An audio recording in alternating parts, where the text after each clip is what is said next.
Halo teman-teman, kembali lagi di Satu Suara Perjuangan. Kali ini kita akan membahas skenario terburuk dalam sejarah. Semoga kita semua selalu dalam lindungan Allah Subhanahu wa Ta'ala. Apa yang sebenarnya terjadi di balik gelombang geopolitik global saat ini? Video ini membahas skenario perang dunia yang terasa semakin nyata, mulai dari ketegangan di Venezuela sampai perebutan strategis Greenland antara Amerika Serikat, China, dan Rusia. Kita akan menyelami data, fakta, dan kemungkinan yang jarang dibahas media arus utama. Jangan lewatkan alur cerita geopolitik yang cepat berubah ini.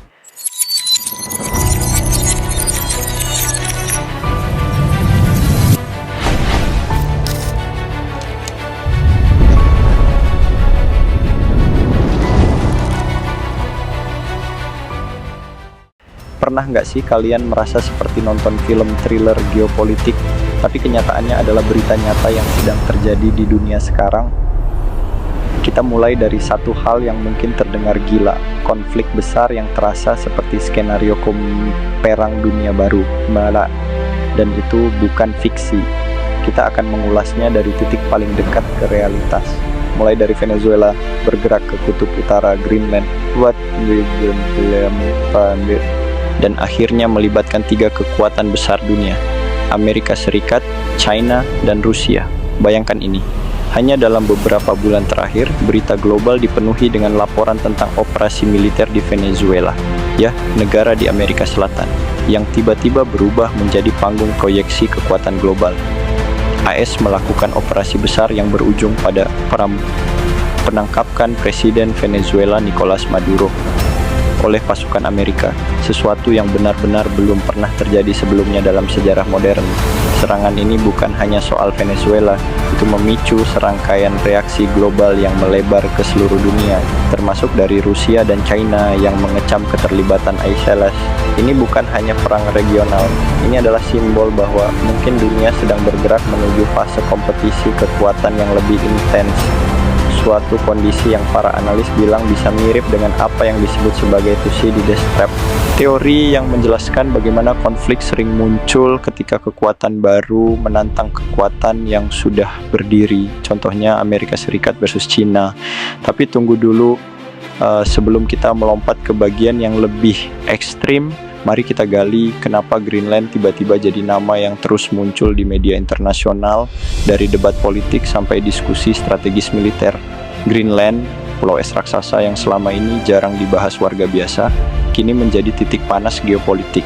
Kenapa? Karena lokasinya super strategis di kutub utara.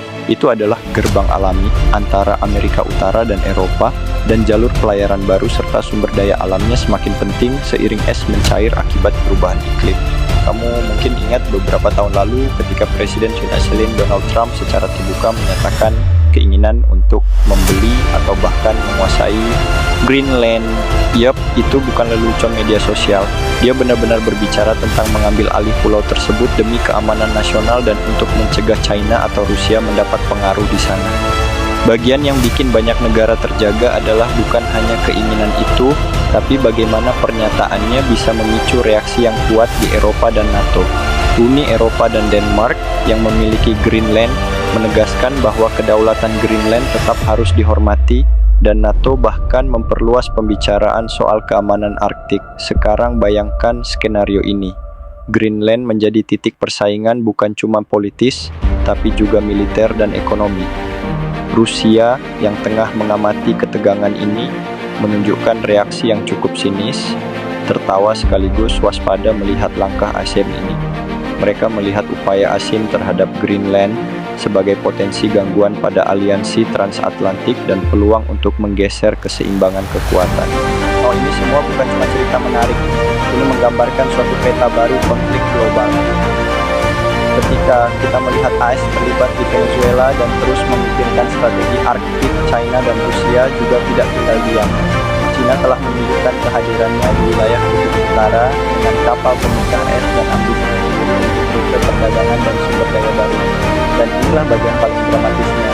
Bila konflik ini semakin memanas, terutama jika satu pihak mencoba mengambil Greenland secara paksa atau konflik di Venezuela berkembang menjadi perang regional yang lebih besar, itu bisa bisa memicu respons global yang cepat dan tidak terduga.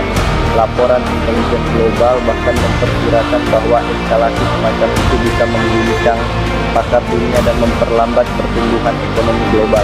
Bayangkan dunia di mana kekuatan besar ini tidak hanya saling beradu argumen diplomatik, tetapi juga menempatkan pasukan, sistem pertahanan, dan aliansi yang lebih kuat di wilayah strategis.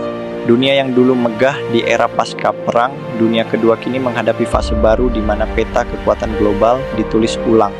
Dan itu semua bermula dari titik-titik yang tampaknya jauh, seperti Caracas dan Nuuk. Ini bukan sekadar teori konspirasi, ini adalah realitas geopolitik yang sedang terjadi. Dunia yang terlihat stabil beberapa dekade lalu kini penuh dengan dinamika yang bisa saja berubah cepat menjadi konflik luas. Dan jadi pertanyaan besar yang harus kita pikirkan, apakah kita sedang menyaksikan awal dari babak baru dalam perebutan kekuasaan global? Kalau kamu penasaran dengan bagaimana semua ini berpotensi memengaruhi politik internasional, ekonomi dunia, dan kehidupan kita sehari-hari, pastikan untuk tetap nonton konten kami berikutnya. Like dan subscribe untuk konten geopolitik seru lainnya.